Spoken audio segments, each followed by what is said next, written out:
Sauveur Jésus-Christ. Que la grâce et la paix vous soient multipliées par la connaissance de plus en plus approfondie de Dieu et de Jésus notre Seigneur. Sa puissance divine nous a donné tout ce qu'il nous faut pour accéder à la vie véritable et pour marcher selon la volonté de Dieu. En effet, elle nous a fait connaître celui qui nous a appelés à partager sa propre gloire et sa puissance. Par cette gloire et cette puissance divine, nous avons reçu des promesses d'une suprême importance et d'un prix inestimable. Grâce à elles, vous pourrez échapper à l'empire des passions qui mènent ce monde à la ruine et devenir participant de la nature divine. Pour ces raisons même, faites toutes de votre côté vos efforts pour développer votre foi, pour lui adjoindre l'énergie morale et lui faire produire une vie active, vertueuse. Que votre énergie morale s'accompagne de connaissances spirituelles. À la connaissance spirituelle, ajoutez la maîtrise de soi. À la maîtrise de soi, l'endurance dans l'épreuve. À cette attente patiente du secours divin, l'attachement à Dieu et une confiance toujours plus grande en lui. Enfin, à cet attachement à Dieu, joignez l'affection fraternelle qui vous conduira à l'amour. Si vous possédez ces qualités et si vous les développez sans cesse jusqu'à en être remplis, elles ne vous laisseront point inactifs et sans fruit. Au contraire, vous ferez des progrès dans la connaissance de notre Seigneur Jésus-Christ. Celui à qui elles font défaut est spirituellement aveugle. C'est un homme à courte vue qui a mis en oubli la purification de ses péchés d'autrefois. Mes frères, mes sœurs, Dieu vous a choisis et vous a appelés.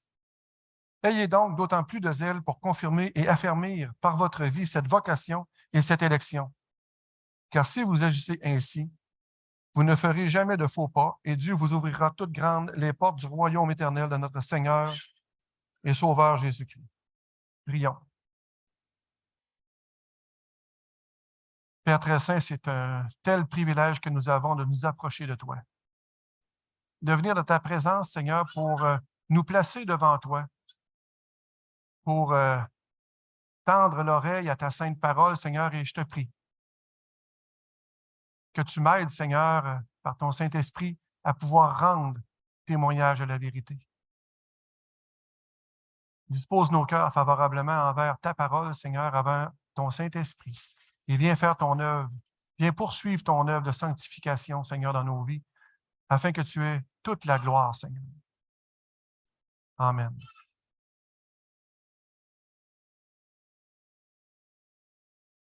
On peut dire ici, qui ont reçu par la foi en la justice de Dieu, dans cette justice qui s'est manifestée et qui vient de Jésus-Christ. Elle devient la nôtre par la foi.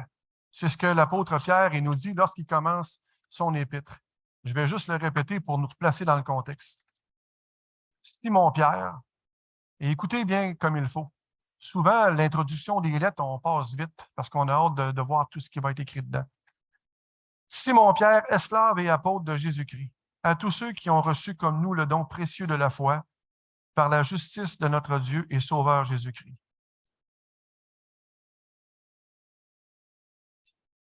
Esclave et apôtre de Jésus-Christ.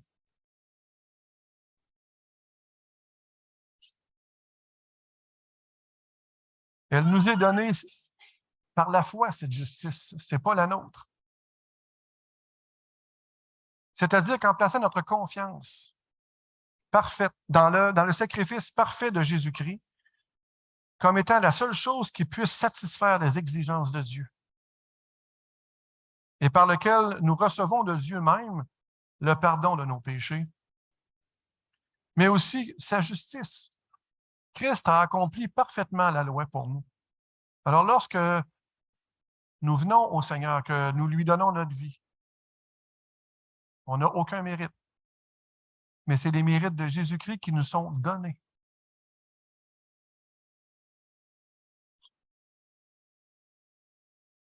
Elles sont portées à notre crédit. Donc, dans notre introduction, à tous ceux qui ont reçu. Donc, de qui est-ce qu'il parle? Premièrement, il se nomme lui-même, tu sais, Pierre, apôtre et esclave de Jésus-Christ. Non seulement ici, Pierre spécifie son nom, mais son identité, et par là même atteste son témoignage vis-à-vis de Dieu et de nous.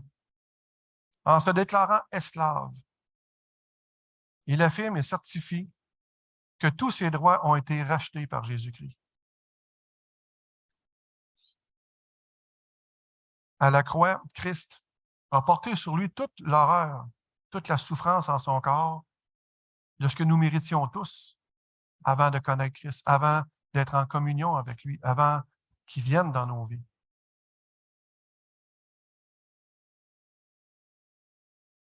Pierre ne s'appartient plus. Il est désormais la propriété de Christ, comme nous tous.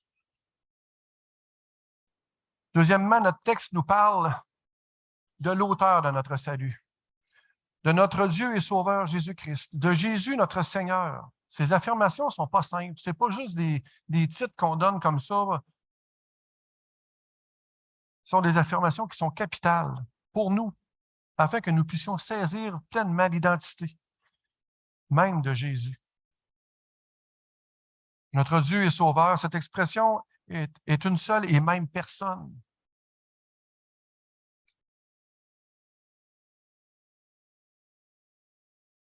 Ça nous parle de Jésus, notre Seigneur. Dans notre monde hostile et rebelle, la notion de Seigneur est plutôt très mal perçue, puisque l'être humain a en horreur l'autorité. Jésus n'est pas seulement notre Sauveur, il est aussi notre Seigneur. En sa qualité de Sauveur, et il nous a racheté nos droits. Ceux précisément que nous avions cédés à l'ennemi de nos âmes pour en être esclaves. Et c'est précisément ce qu'il est venu accomplir en s'incarnant dans son corps humain. Il est lui-même Dieu. Il n'est pas un subalterne dans un rôle unique, mais il est participant même de la Trinité divine. Rappelons-nous dans l'Évangile de Jean, dans les Épîtres de Jean, il nous est dit « au commencement ». Avant que rien n'existât, le Fils, expression de Dieu, était là. Il était face à face avec Dieu, étant lui-même Dieu. De toute éternité, donc, il était là, face à face avec Dieu. Donc, Jésus, c'est pas juste, il n'a pas juste le rôle d'aller sur la croix, mourir, puis de sauver le monde. Il était lui-même Dieu, participant de la Trinité. Tout ce qui existe a été créé par lui. Absolument rien n'a pris naissance sans lui. La vie résidait en lui. Cette vie est la lumière de tout le genre humain. La lumière rayonne vers les ténèbres, mais les ténèbres ne l'ont pas acceptée. À la lumière de ce texte, on peut un peu plus clair en ce qui concerne la divinité de Jésus. Maintenant, revenant à notre texte, il est aussi fait mention de Dieu comme d'une personne distincte. On parle encore de la Trinité de Dieu. Puis dans notre texte, ça en parle encore plus. La salutation, que la grâce et la paix vous soient multipliées par une connaissance de plus en plus approfondie de Dieu et de Jésus, notre Seigneur. On voit deux personnes qui semblent être distinctes, mais qui ne forment qu'un. Pourtant, Jean lui-même nous révèle dans son évangile, personne n'a jamais vu Dieu. Mais quelqu'un nous l'a révélé. Le Fils unique, qui est lui-même Dieu et qui vit dans l'intimité du Père, nous l'a révélé. Est-ce que c'est assez limpide pour que nous nous doutions encore de qui est Jésus? Probablement que vous dites, voyons, on le sait déjà. Mais c'est d'une importance capitale aujourd'hui. Avec ce qu'on vient de vivre dans la pandémie, là, il y a beaucoup de personnes qui ont commencé à se questionner sur toutes sortes de choses. Et l'importance de l'identité de Christ pour nous, de notre identité aussi en Christ, de l'Église, la valeur de l'Église, l'importance de l'Église, les liens dans l'Église. Moi, je peux rester chez nous et regarder des messages sur Internet, mais jamais je pourrai mettre en pratique les dons que Dieu m'a donnés si je reste chez nous. Et les dons que j'ai, ce n'est pas pour moi. Les dons que Dieu nous donne, c'est pour l'Église, c'est pour l'autre. Il nous est dit que Dieu a fait des dons et le but de ces dons-là, c'est de nous rendre aptes les uns les autres à accomplir l'œuvre du ministère, d'annoncer l'Évangile, de faire connaître Christ aux nations, aux gens autour de nous, à nos familles, à nos amis, aux gens qui sont en contact avec nous.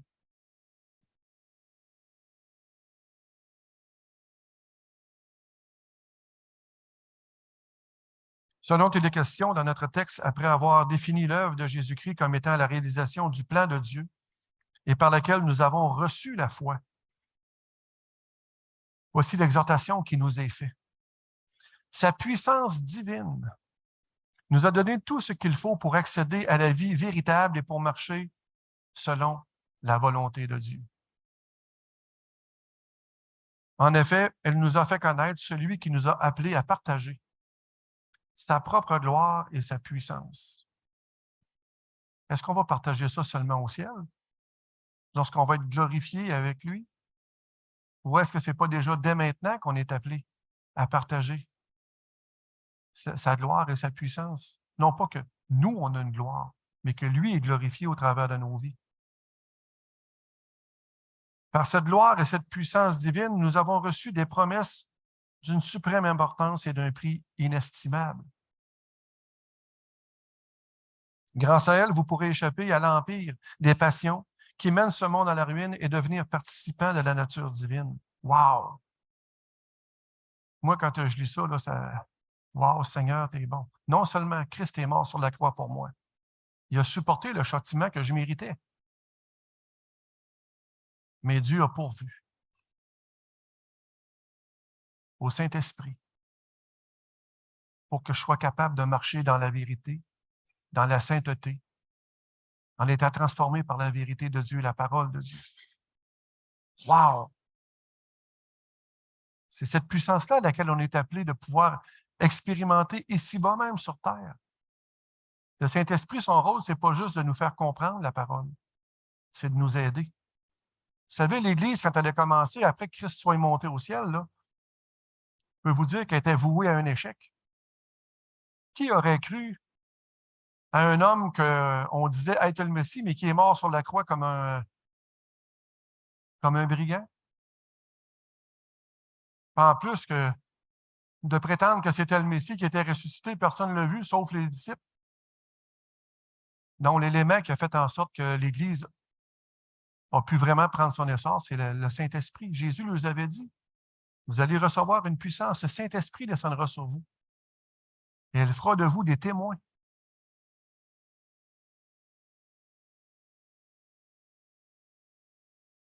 Jean 16, Jean 1, 16, excusez, nous dit que nous avons tous reçu de sa plénitude et une grâce pour grâce. Colossiens 1, 19, car Dieu a voulu que toute la plénitude habitât en lui, en Jésus. Notre texte ce matin nous parle de la plénitude de Dieu pour nous. Par elle, il nous a donné tout ce dont il nous était nécessaire pour vivre notre vie en Christ, notre vie dans la foi, pour accéder à cette vie véritable et marcher selon la volonté de Dieu. Mais qu'est-ce qu'on entend par puissance? Aujourd'hui, c'est un mot qui est tellement galvaudé, on voit ça partout. Qu'on aille chez les médecines douces, là, on va pour avoir des traitements de chiropratie ou d'autres choses de même, puis ils ont toujours des affaires d'équilibrer de la puissance. J'en veux pas de ça. La seule que je veux, c'est celle de Dieu.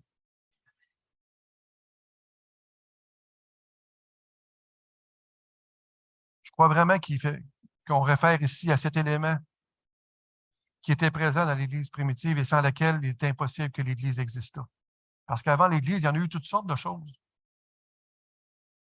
C'est entièrement grâce à cet élément miraculeux qui était en elle que l'Église n'a pas disparu. Cet élément miraculeux a été fourni par le Saint-Esprit qui est venu à la Pentecôte pour revêtir l'Église d'une autorité nécessaire pour accomplir sa tâche. On n'est pas capable de faire cette tâche-là par nos propres efforts. Je ne sais pas pour vous, mais moi, quand j'ai donné ma vie à Christ, là, je t'avais tout un zèle pour annoncer l'Évangile, mais je me rendais compte qu'à un moment donné, j'étais davantage un menuisier qui tapait coup de marteau sur la tête des gens avec la Bible. Oui, je proclamais la vérité, Mais j'avais besoin d'apprendre à le faire de la bonne manière et sous l'inspiration du Saint-Esprit. Et un jour, Dieu a fait des choses dans ma vie pour m'apprendre à discerner les bons moments et à ne pas gaspiller mes perles non plus pour ça. Ça ne veut pas dire de ne pas parler, ça veut dire, Seigneur, rends-moi attentif à quelle place, en qui tu es en train d'œuvrer et donne-moi la grâce de pouvoir proclamer ton évangile. Donne-moi les mots. Même l'apôtre Paul lui a dit, priez pour moi, pour que j'aie les mots lorsque je dois en parler, que j'en parle de la bonne manière, mais avec cette fougue, avec l'amour que toi, tu as eu pour moi.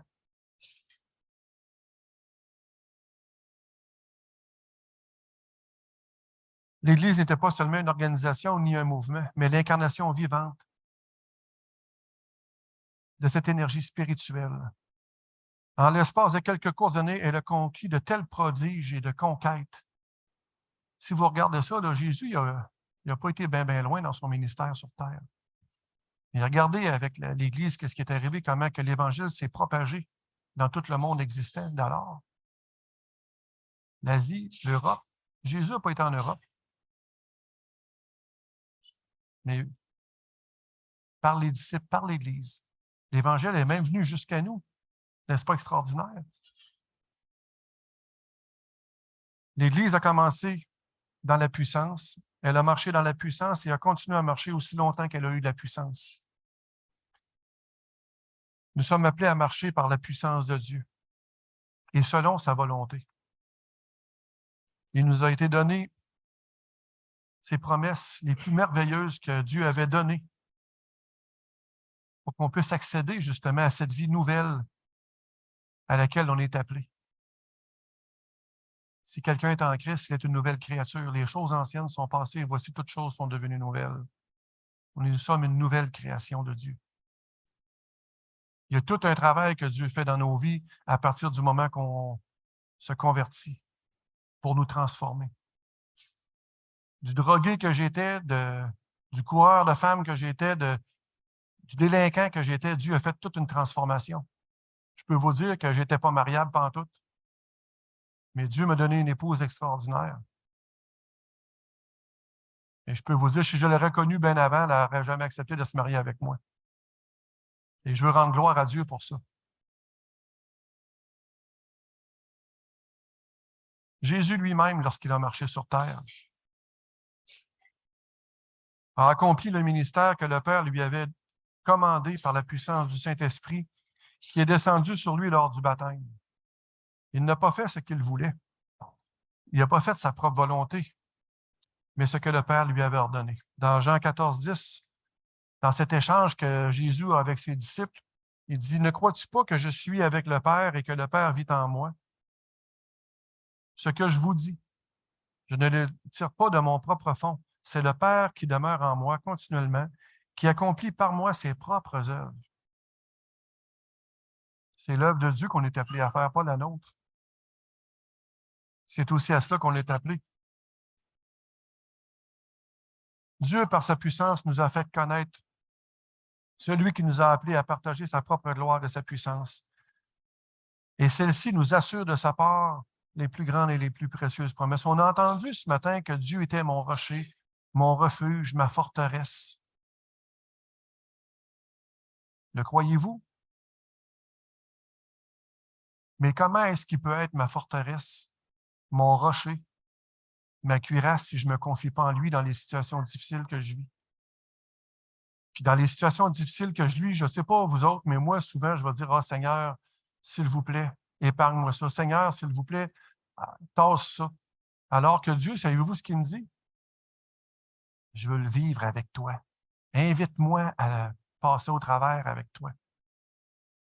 Moïse, là, quand il a saisi que Dieu l'avait appelé pour délivrer le peuple d'Israël, qu'est-ce qu'il a fait? Il a tiré son épée, il a tué un Égyptien. Il a essayé de faire l'œuvre de Dieu, mais à sa manière à lui. Ça a pris 40 ans pour que Dieu change son caractère. À notre conversion, Dieu ne change pas par magie là, toutes les choses. Il vient travailler notre caractère, puis les circonstances dans nos vies, particulièrement, sont des outils précieux pour lui. Mais ce qu'il fait, il est en train de nous émonder. Pourquoi? Parce qu'il veut qu'on porte de plus en plus de fruits. Ce n'est pas toujours facile, l'émondage. Des fois, le Seigneur il nous envoie une parole pour nous dire Et des fois, on fait le sourd d'oreille. Le Seigneur va prendre d'autres méthodes, des fois, qui sont un petit peu plus drastiques et qui nous font plus mal. Mais c'est un mal nécessaire. Dans ma famille, il y avait beaucoup de violence.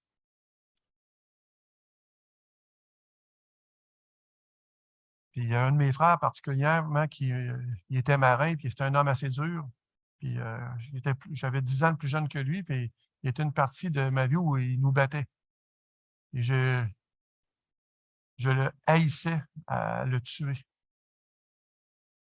Un jour, j'ai aidé un autre de mes frères à construire sa maison, puis à chaque clou que je plantais, là, je le tuais, mon frère. Et là, j'étais devenu chrétien. Là, je filais pas bien. Je disais, Seigneur, comment ça se fait que j'ai ces émotions-là? Comment ça se fait que c'est là dans ma vie? Je ne comprends pas. Je t'ai donné ma vie. Je ne devrais plus vivre ça. Mais je ne pouvais pas renier ce que je vivais dans moi, l'amertume, la colère, la haine qui était là. J'ai pris une journée de congé. Et là, Dieu m'a amené dans Matthieu où ça dit qu'après Notre Père, ça dit si vous ne pardonnez pas aux autres leurs offenses, votre Père céleste ne vous pardonnera pas non plus. Bang! Aïe aïe! Et je dis Seigneur, je t'ai donné ma vie. Mais vous savez, Dieu, là, on a dit tantôt, on a chanté, on a lu, Dieu sonde nos cœurs. Hein? Sonde-moi, ô Dieu, et connais mon cœur, éprouve-moi et connais mes pensées. Mais le psaume 139, savez-vous, il commence comment? Dieu, tu me sondes et tu me connais. Dieu, tu me sondes et tu me pénètres. Tu me transperces. Dieu sait tout. Dieu connaît tout. Et savez-vous ce qui est arrivé? J'ai dû dire à Dieu, tu as raison, Seigneur, je n'ai pas tout pardonné. Dieu, tu me sondes, tu me connais. Il voyait Dieu quand dans mon cœur, il y avait encore quelque chose qui puait. Il y avait encore une colère, une amertume, une haine qui était là. Alors, j'ai confessé à Dieu que je n'avais pas tout pardonné, même si je ne comprenais pas tout. Je me suppliais Dieu de m'accorder son pardon et de me donner de l'amour pour mon frère. Et je me suis engagé avec Dieu après ça pour dire, Seigneur, la première occasion que je vais le voir, mon frère, je vais lui dire que je l'aime, que je lui pardonne. Et c'est ce que j'ai fait. Savez-vous ce qu'il m'a répondu? Pourquoi tu me dis ça? Ça avait l'air très froid comme commentaire, comme s'il ne le recevait pas. Mais 2 ans après, tu ne peux pas savoir le bien que tu m'as fait quand tu me dis ça. Savez-vous, je n'aurais jamais été capable de faire ça si Dieu n'avait pas fait son œuvre dans ma vie. Ça fait partie des promesses que Dieu nous a données qui vont venir dans nos vies. Il va venir pas juste nous visiter une fois de temps en temps, comme quand on va au service à l'auto chez McDonald's ou à d'autres places pour aller, pas juste une visite. Dieu veut nous habiter entièrement. Et il nous a donné son Saint-Esprit pour ça.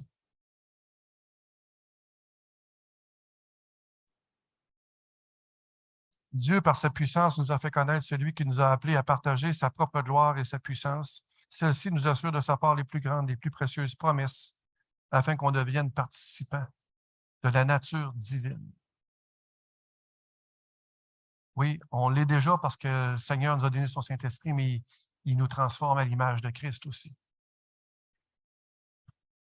Et de quelle manière il nous est dit qu'il va pouvoir le faire en nous aidant à fuir la corruption qui existe dans ce monde par la convoitise.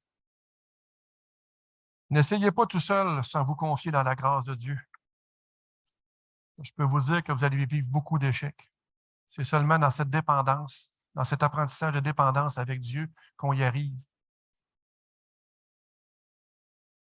Au verset 5, on est exhorté à mettre en pratique les vérités révélées dans les versets 3 et 4. Dieu nous a fait connaître, Dieu nous a donné, Dieu nous assure les plus grandes et les plus précieuses promesses. Maintenant, il nous dit, pour toutes ces raisons même, faites de votre côté tous vos efforts pour développer votre foi. Je voudrais être clair ici, développer notre foi là, ou faire nos efforts, ça n'a rien à voir avec le sacrifice et l'œuvre de Jésus-Christ, qu'il n'y a personne de nous qui pouvait faire ça. Dieu a tout accompli ce qu'il devait accomplir. Mais ici, on est invité à y mettre tout notre cœur, toute notre ardeur. On a chanté tantôt, Si donc vous êtes ressuscités, cherchez les choses d'en haut, où Christ est assis à la droite de Dieu. Gardons la perspective céleste. Parmi les choses que Dieu seul peut faire, juste pour être clair, et qui est pour nous d'une première importance, s'inscrit l'œuvre de la rédemption. L'expiation a été accomplie dans le lieu saint où personne d'autre que le Sauveur pouvait entrer. Cette œuvre glorieuse ne doit rien aux efforts humains. Le meilleur, même le meilleur élément de la race humaine n'aurait même pas pu faire ça. Seul Dieu en est l'auteur et l'homme ne pouvait tout simplement pas y participer. La rédemption est un fait objectif, c'est un travail qui sauve potentiellement et qui a été accompli pour l'homme, mais totalement indépendamment de l'homme. Est-ce qu'on est assez clair? C'est l'œuvre de Dieu pour l'homme. Quand Christ est mort sur la croix, il a expié les péchés, mais il n'a sauvé personne. Pour que le salut vienne, il fallait la foi. Et c'est seulement dans la révélation de la vérité que la foi vient. On l'a vu pour tous ceux qui ont reçu la foi. Mais le salut est disponible. Quand j'ai une carte de crédit, il faut que je l'active pour avoir le droit au crédit. C'est la même chose avec le salut. Le salut est disponible. Christ est mort. Il a tout accompli ce qui devait être accompli. Maintenant, c'est par la foi seule que j'y accède. C'est par la grâce qu'on est sauvé par le moyen de la foi. Mais je veux spécifier ça juste pour dire que quand il nous est dit de faire nos efforts, ça n'a rien à voir avec le salut que Christ a accompli. Les efforts qu'il nous est demandé de faire ici, c'est de mettre en application, de saisir les promesses d'une manière vivante pour nous et de marcher dedans. D'ailleurs, quand on lisait dans notre texte tantôt d'ajouter à la foi, et toutes ces choses-là, je ne sais pas pour vous à quoi ça résonne, mais si on prend Galates 5, 22, ça dit « L'Esprit de Dieu produit quoi? L'amour, la joie, la paix, la patience, le bon caractère, l'amabilité, la serviabilité, la bonté, la générosité, la fidélité, la confiance dans les autres, la douceur, la modestie, l'humilité, l'aptitude à céder et à s'adapter, la tempérance, la chasteté, la maîtrise de soi. » C'est à peu près la même liste que ce qu'on a lu tantôt dans 2 Pierre.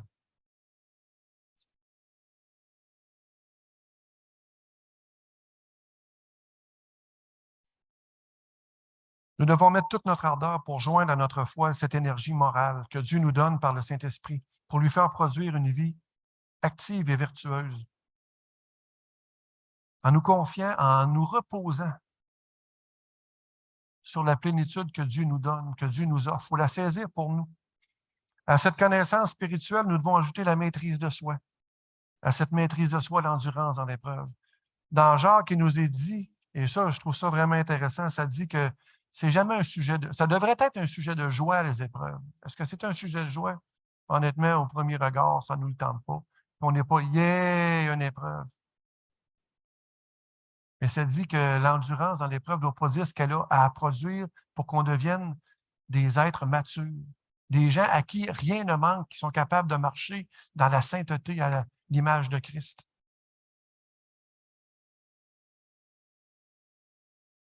À partir du moment qu'on a cru, on a reçu le don de la foi, on est sauvé, nous commençons cette vie nouvelle, un pèlerinage avec Dieu. Pas un pèlerinage en avant de Dieu, pas un pèlerinage à côté de Dieu, mais un pèlerinage où on suit notre Seigneur, notre Sauveur. Souvent, notre conversion, les choses les plus apparentes tombent et nous expérimentons la puissance de Dieu dans nos vies. Mais ça ne s'arrête pas là. Toutes les exhortations dans les Épîtres à nous dépouiller de notre ancienne nature et sur les manières que Dieu s'attend à ce que nous nous comportions viennent mettre en lumière le travail que le Saint-Esprit veut accomplir dans notre caractère afin de nous sanctifier.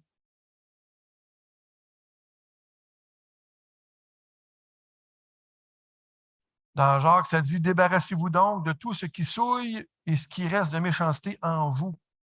Accueillez dans un esprit d'humilité et docile la parole qui a été plantée en vous, car elle a le pouvoir de vous conduire au salut. » À votre avis, à qui Jacques s'adresse? Jacques ne s'adresse pas à des inconvertis, il s'adresse à des croyants. Et là, il leur dit, Débarrassez-vous donc de tout ce qui souille et tout ce qui reste de méchanceté en vous pour accueillir la parole avec humilité. Elle a le pouvoir de vous conduire au salut. Non pas le salut accompli par Christ, mais la transformation du cœur, de l'âme, de l'esprit, du caractère. Hébreux 12 nous dit, Hébreux 12, 14 nous dit, recherchez la paix avec tous et la sanctification sans laquelle personne ne verra le Seigneur. C'est une œuvre que Dieu veut accomplir en nos vies. Ces textes nous disent le même message que celui de notre texte ce matin. Mais allons plus loin. Nous avons ces promesses. Si vous possédez ces qualités, et si vous les développez sans cesse jusqu'à en être remplis, elles ne vous laisseront pas inactifs et sans fruits. Au contraire, vous ferez des progrès dans la connaissance de notre Seigneur Jésus-Christ.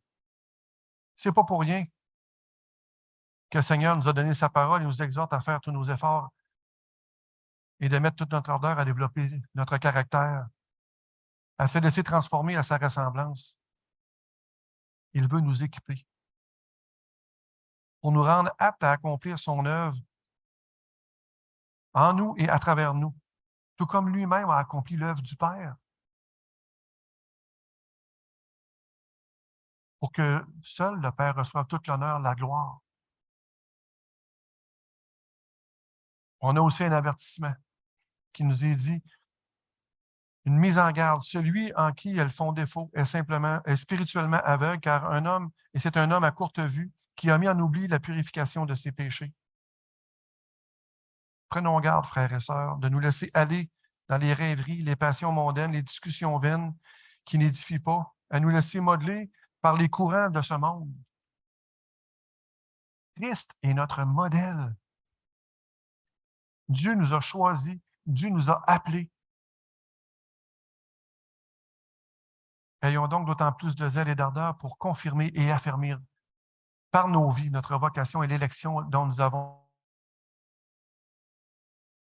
Puis il nous est dit qu'en agissant ainsi, on ne fera pas de faux pas. Nous ouvrir toutes grandes les portes du royaume de notre Seigneur et Sauveur Jésus-Christ. Frères et sœurs, tout ce que je cherche à faire, c'est à nous exciter ensemble, à rechercher de tout cœur, à être renouvelés dans notre intelligence, à marcher dans l'obéissance avec le Seigneur. Je ne sais pas si vous avez déjà entendu cette histoire-là. Il y a une dame dans son culte du matin, le Seigneur lui dit, va dans ce dépanneur-là, puis mets-toi sur tes mains à l'envers. L'auriez-vous fait? Moi, je n'aurais pas été très en train de le faire. La femme, elle a obéi comme un petit enfant. Savez-vous pourquoi? Il y a un homme qui est allé dans ce dépanneur-là ce matin-là qui voulait se suicider, puis il a dit à Dieu, si je ne vois pas quelqu'un la tête à l'envers, je ne te crois pas. Bang! Dieu il a mis la vérité en pleine face. Elle a été obéie. Raisonne avec le Seigneur. Ça m'est arrivé, moi, des fois, je partageais la parole avec des gens, puis des fois, je me disais, bon, ils ne me reçoivent pas, Seigneur, ils ne veulent pas entendre. Non, quand le Seigneur nous dit parle, il faut parler. Il faut juste dire, Seigneur, donne-moi les mots. Parce que moi, je ne sais pas comment le dire.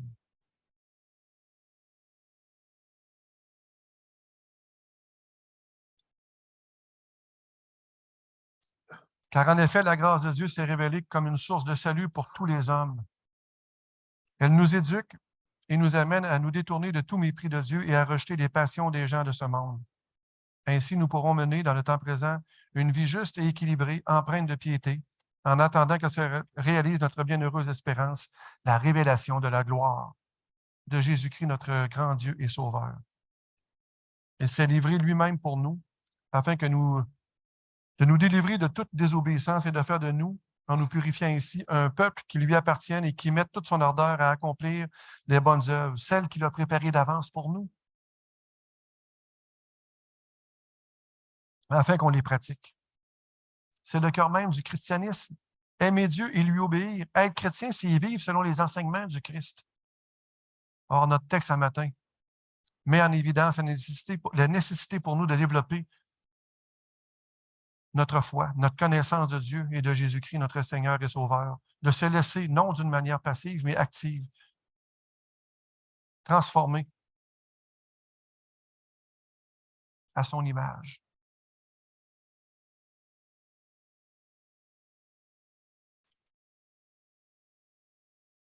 Vous savez, ces éléments qui sont là en avant de nous rappellent à quel prix nos vies ont été rachetées. Ce n'est pas par de l'or, de l'argent ou des choses qui sont périssables. Donc, je vous invite à venir prendre les éléments. On va célébrer la Sainte Seine. Vous avez l'habitude, tous les dimanches. C'est une bonne chose.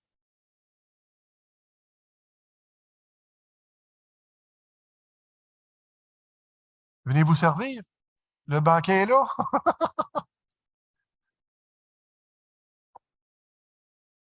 C'est peut-être pas tout à fait dans la méthode que Claude fait, là, mais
vous savez, la table du Seigneur, c'est le rappel.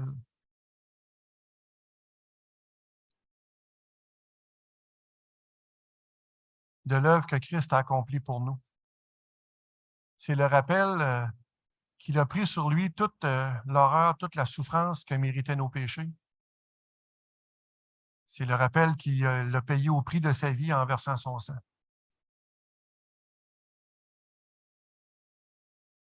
Et c'est une bonne chose de se le rappeler parce qu'on a vu dans le texte ce matin à la fin que c'est dit que les gens en qui ces vertus-là ne sont pas abondantes, c'est un homme à courte vue qui a mis en oubli la purification de ses péchés d'autrefois. Alors ça nous rappelle. Ces éléments-là nous rappellent que Christ est mort pour nous. Que Christ est mort pour le pardon de nos péchés, mais il est mort aussi pour briser du péché le pouvoir. Pourquoi? Parce qu'il est mort dans un corps semblable au nôtre, un corps dans lequel habitait le péché, mais dans lequel Jésus n'a jamais péché. Il l'a crucifié à la croix, ce corps-là. Donc, mes péchés sont pardonnés par la libation du sang de Christ versé en mourant sur la croix, en clouant ce corps sur la croix, il a le brisé du péché le pouvoir. Et parce qu'il est ressuscité, Christ a dépouillé les puissances de toute leur puissance, toutes les autorités. Et c'est même écrit qu'il les a amenés dans le cortège triomphal de sa croix. Prions pour ces éléments et on va prendre les éléments après. Seigneur, nous reconnaissons que cette invitation à la table de venir nous rappeler à quel prix nos vies ont été rachetées de l'esclavage du péché. Nous reconnaissons que ce pain représente ton corps qui a été meurtri, qui a subi toute l'horreur, toute la méchanceté de l'être humain et même du diable, Seigneur. Tu les as portés sur toi à notre place. Et nous reconnaissons que tu es celui qui est l'agneau de Dieu sacrifié pour le pardon de nos péchés. Nous reconnaissons aussi dans ton sang, Seigneur, la vie que tu as donnée pour nous et par laquelle, dans la foi en toi, nous sommes pardonnés, délivrés de la puissance du péché et des ténèbres.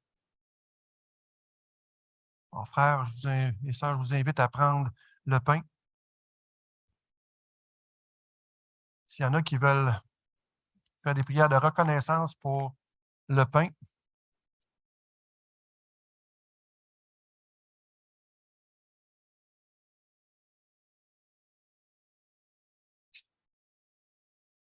j'ai pas l'habitude.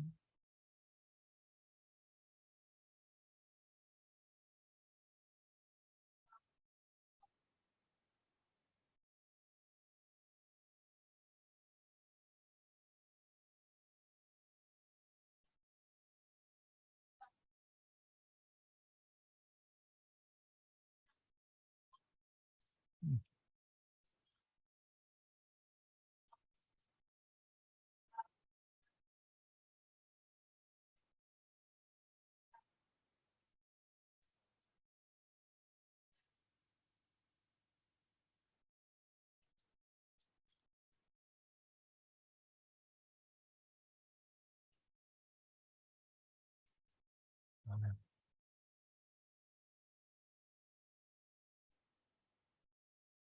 La table du Seigneur, frères et sœurs, c'est aussi un moment. S'il y a une situation dans votre vie à laquelle vous avez de la difficulté ou vous ne vous sentez pas digne, le Seigneur vous invite. Le Seigneur nous invite à venir, à lui confesser ce qui peut nous mettre en rogne ou ce qui peut nous couper de sa communion. Les éléments sont là qui nous témoignent comment lui nous a aimés. On n'a pas à refuser son amour, mais on a à reconnaître nos manquements, nos fautes, nos péchés. Je ne vous demande pas de confesser publiquement. S'il y a des gens qui se privent des éléments à cause de ça, je vous invite à prendre un temps avec le Seigneur pour lui placer ces choses-là devant lui de manière à ce que vous puissiez être libre et jouir pleinement de votre communion avec lui et avec le corps. Seigneur, ton sang est celui qui a scellé cette nouvelle alliance.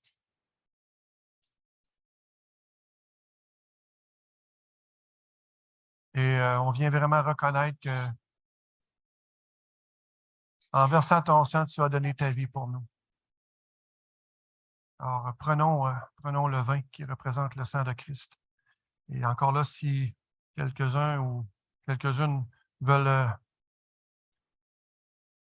louer le Seigneur,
en terminant, j'aimerais vous laisser sur ces paroles du Seigneur, des versets que c'est presque mes versets préférés.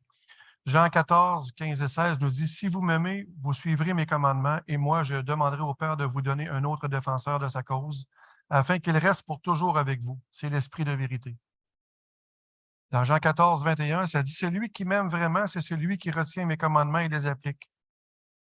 Mon Père aimera celui qui m'aime, moi aussi.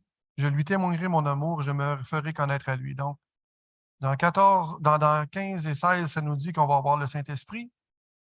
Dans 21, ça nous dit que le Père va nous aimer puis que Jésus va se révéler à nous. Et dans le 23, ça dit, si quelqu'un m'aime, il obéira à ce que j'ai dit.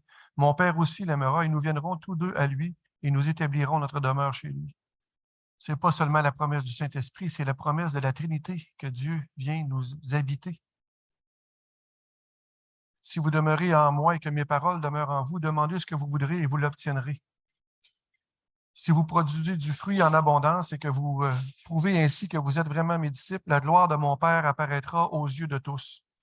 Et comme le Père m'a aimé,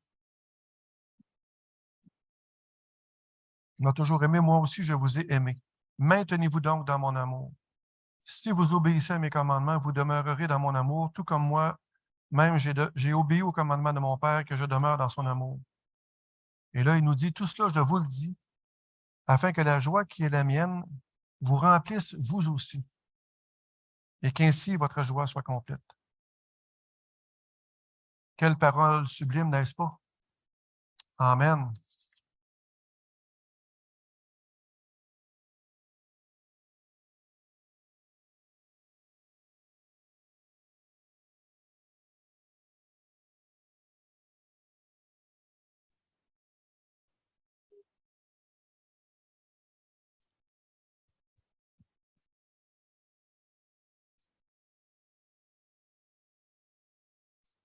Merci beaucoup, Martin, pour ces paroles vivifiantes.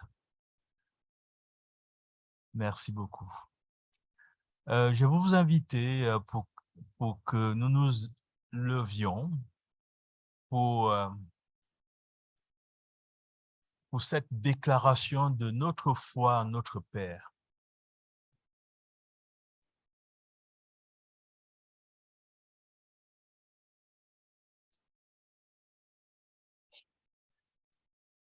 Notre Père céleste, que la sainteté de ton nom soit respectée, que ton règne vienne, que ta volonté soit faite sur la terre comme au ciel.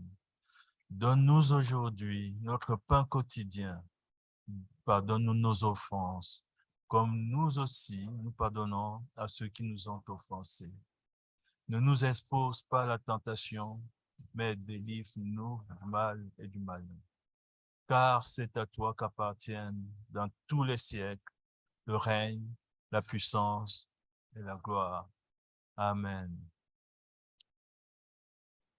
Partageons notre vision de l'Église.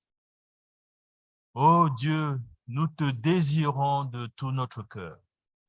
Fais de nous une Église interculturelle, renouvelée et en santé. Viens, transforme-nous de sorte que nous devenions des disciples centrés sur Christ, dynamisés par l'Esprit, axés sur la mission et capables de nous multiplier partout. Suivons Jésus avec passion, un pas à la fois. Prions, allons, soutenons et faisons des disciples de toutes les nations. Vous pouvez vous asseoir.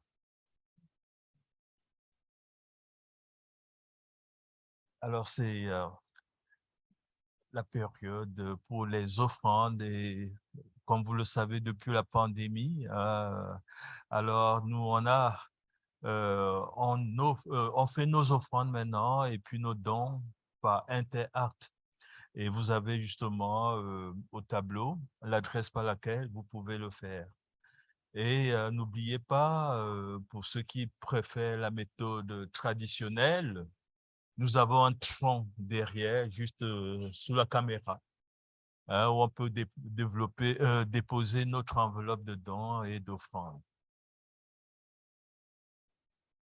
Alors, pour terminer, on va faire des annonces pour la semaine.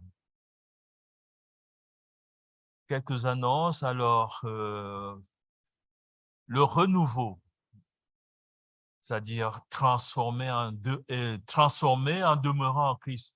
Alors, c'est la reprise des groupes dès septembre, dès ce mois-ci, à tous les 2 dimanches matin, via Zoom. Ça se fera toujours par Zoom. Alors, les inscriptions peuvent se faire dès maintenant auprès du pasteur. Alors, il y a aussi ce qu'il y a de nouveau, c'est les prières du mardi midi. Ça, c'est nouveau, hein, mardi midi. On se retrouve chaque mardi ici de 12h à 13h pour des partages, des prières. Et tous sont les bienvenus. Notre frère Pierre, il nous a quittés la semaine dernière, il est au Niger. Alors, il sera jusqu'au 20 octobre. Alors, il est là pour servir avec les Camerons au foyer étudiant universitaire. Prions pour lui, soutenons-le et puis c'est justement dans la vision de l'Église de faire un pas à la fois, ça veut dire prions, allons, soutenons. Voilà. Il y aura une conférence pour les femmes. C'est une conférence de retraite pour les femmes ce 24 septembre, de 8h30 à 16h30. Et c'est Laurélie Jesperson qui est l'invitée justement pour cette conférence. Ça se fera à l'église de Lévis. Alors, les détails vous parviendront par courriel, mais il y a un coût justement pour l'inscription. Ce sera un coût, on devra débourser 15$. Et puis, il y aura un repas Saint-Hubert qui sera inclus dans ce coût. Le samedi 17 septembre à 9h, on a un déjeuner partage entre hommes à l'église. C'est une tradition ici à l'église. Ça s'appelle le déjeuner des hommes. Alors, ça va se faire le 17 septembre. Alors, les hommes, vous êtes bien invités à nous joindre à toute l'équipe pour ce déjeuner. C'est pas que, vous avez vu, tantôt, il y avait une conférence pour les femmes. Alors, cette fois-ci, c'est un déjeuner pour les hommes. La maison de prière, elle est toujours vivante. Hein? Les réunions se font tous les mercredis soirs, de 19h à 20h, à 20h30, pardon. Et justement, le pasteur fera parvenir à tous des détails. Hein? Ça sera par Zoom et le pasteur fera parvenir justement les coordonnées pour pouvoir se connecter sur Zoom et puis justement participer à ces prières-là. Études bibliques, études de la Bible et discussion. Alors, c'était en pause pendant la période estivale. Alors, ça portait notamment sur les actes des apôtres. Alors là, le pasteur souhaite fortement qu'on apporte des idées, des suggestions et de communiquer avec lui pour lui partager tout cela. Hein, et puis, justement, ce sera le comité aussi, comme vous le savez, la réunion du comité consultatif aura lieu ce vendredi 9 septembre à 19h. Alors, les anniversaires. Karen Noël, la femme du pasteur, justement, elle a eu son anniversaire, c'était hier, le 3 septembre. Alors, les anniversaires à venir pour la semaine, il y a Mahalia Alix, qui sera demain, le 5 septembre. Il y a Mélanie Gamache aussi, qui fêtera son anniversaire le 6 septembre. Et sans oublier Annie qui est derrière nous. Voilà, son anniversaire, c'est cette semaine. C'est jeudi, le 8 septembre. Et comme on dit,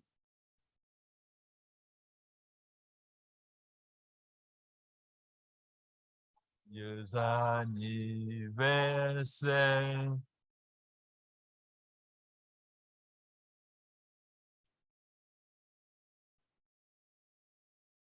Ah, le même jour que sa maman.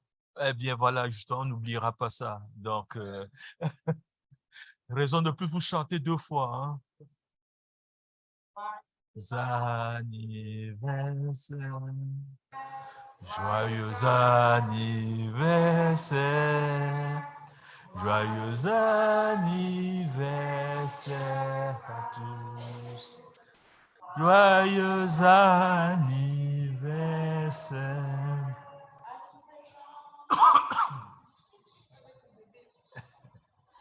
Voilà, merci. Alors, s'il vous plaît, levons-nous pour la bénédiction.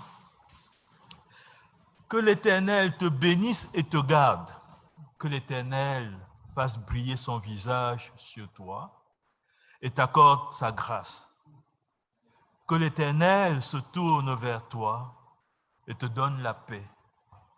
Amen. Bon début de semaine à tous, à toutes. Et notre prochain rendez-vous aussi, cette église, dimanche prochain à 14h. Merci.